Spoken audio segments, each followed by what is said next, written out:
இப்போ பார்த்தீங்கன்னா, நம்ம குரூப் 1 மேத்ஸ் வந்து எக்ஸ்ப்ளனேஷன் பார்த்துக்கிருக்கோம். அதில இப்போ வந்து செகண்ட் செம் பார்க்க போறோம். இதில பாருங்க 11√3 அடி நீளமுடைய மூலைவிட்டம் கொண்ட ஒரு கனசதுர அறையின் கன அளவு என்ன அப்படின்னு கேட்டிருக்காங்க. இதை எப்படி சால்வ் பண்ணலான்னு பாருங்க. இப்போ சொல்யூஷன். இப்போ வந்து கனசதுரம். இப்போ கனசதுரத்தின் மூலைவிட்டத்துக்கான ஃபார்முலா என்னன்னா √3a. இதுதான் ஃபார்முலா. இப்போ வந்து நமக்கு வந்து கனசதுரத்தின் மூலைவிட்டத்துக்கான அளவு எவ்வளோ கொடுத்துருக்காங்க? 11√3 கொடுத்துட்டாங்க. அப்போ √3a. அப்போ இந்த √3 இந்த √3 கேன்சல் ஆயிருமா? அப்போ நமக்கு வந்து இப்போ ஏயோட வேல்யூ எவ்வளோ ஆச்சு? ஏ வந்து எவ்வளோ வேல்யூ இருக்கு? அப்போ 11 நமக்கு கிடைச்சிருச்சு. ஓகே. அடுத்து பாருங்க. அடுத்து என்ன கேட்டிருக்காங்க? நம்ம ஏ கண்டுபிடிச்சாச்சு. கனசதுர அறையின் கன அளவு.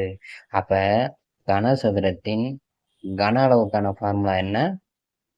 கன அளவுக்கான ஃபார்முலா என்ன? ஏ ஸ்கொயர். அப்போ 11 ஸ்கொயர் எவ்வளவு? 1331 கன அடி. இதுதான் ஆன்சர்.